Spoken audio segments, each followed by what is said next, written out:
Instagram തുറന്നു കഴിഞ്ഞാൽ cockroach Janata party ആണല്ലേ. ശരിക്കും എന്താണ് ഈ കോക്രോച്ച് ജനതാ പാർട്ടി? എന്തിനാണ് ആൾക്കാർ ഇത്രത്തോളം അതിനെ സപ്പോർട്ട് ചെയ്യുന്നത്? സംഭവം എന്താണ് പറഞ്ഞുതരാം. May 15, 2026 honourable chief justice of India ഒരു റിമാർക്ക് പറയാനിടയായി. ഈ ഒരു സ്റ്റേറ്റ്മെന്റ് ഇങ്ങനെയായിരുന്നു: ഇന്ത്യയിലെ അൺഎംപ്ലോയ്ഡ് ഒക്കെ തന്നെ കോക്രോച്ചസ് ആണെന്നാണ് പുള്ളി പറഞ്ഞത്. ഇത്രയും കോൺട്രവേഴ്ഷ്യൽ ആയ റിമാർക്കിന് ശേഷം യൂത്ത് നല്ല രീതിയിൽ ഒഫൻഡ് ആവുകയും അതിനെ ഒപ്പോസ് ചെയ്യുകയും ചെയ്തു. അഭിജിത്ത് ദീപ്കെ എന്ന് പറഞ്ഞ യുഎസിൽ താമസിക്കുന്ന ഒരു പുള്ളി സർക്കാസ്റ്റിക്കലി തുടങ്ങിയ ഒരു പേജ് കോക്രോച്ച് ജനതാ പാർട്ടി അതിന് നല്ല രീതിയിൽ സ്വീകാര്യത ലഭിക്കുകയാണ്. ആൻഡ് ആഫ്റ്റർ ദാറ്റ് അവർ ഒരു വെബ്സൈറ്റ് സ്റ്റാർട്ട് ചെയ്യും. അതിലൂടെ ഒരുപാട് പേര് ആ ഒരു പാർട്ടിയിൽ ജോയിൻ ചെയ്യുകയും ചെയ്യും. ആൻഡ് സർക്കാസ്റ്റിക്കലി തുടങ്ങിയ ഈ ഒരു പേജ് ഇപ്പൊ നിലവിൽ 11 മില്യൺ ഫോളോവേഴ്സ് ആണുള്ളത്. ഇതിലൂടെ നമുക്ക് കാണാൻ പറ്റിയത് യൂത്ത് എത്രത്തോളം അതിനെ ഒപ്പോസ് ചെയ്തെന്നുള്ള കാര്യമാണ്. പിന്നീട് CJ വന്നിട്ട് പറഞ്ഞു, ഞാൻ ഇങ്ങനെ നല്ല ഉദ്ദേശിച്ച മീറ്റിംഗ് ഇങ്ങനെ മിസ്കൗട്ട് ചെയ്തതാണ്, ഞാൻ ഉദ്ദേശിച്ചത് മറ്റേ ഫേക്ക് ഡിഗ്രി ഒക്കെ ഉണ്ടാക്കുന്ന ആൾക്കാരെയാണ് കോക്രോച്ച് എന്ന് വിളിച്ചത്, ഇവരൊന്നും അല്ല, ജനറൽ യൂത്തിനെ അല്ല എന്നൊക്കെ പറഞ്ഞിട്ടുണ്ടെങ്കിൽ കൂടെ യൂത്ത് നല്ല രീതിയിലാണ് ഒപ്പോസ് ചെയ്തു. ആൻഡ് യൂത്തിന് വേണ്ടി സംസാരിക്കുന്ന ഒരു മീഡിയം ഉണ്ടാവാന്ന് പറയുന്നത് എന്തുകൊണ്ടും നല്ലതാണ്. പക്ഷെ നമ്മൾ ഒരു കാര്യം കൂടെ മനസ്സിലാക്കണം,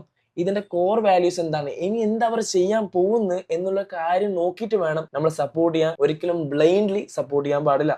definitely share your thoughts on cockroach Janata party.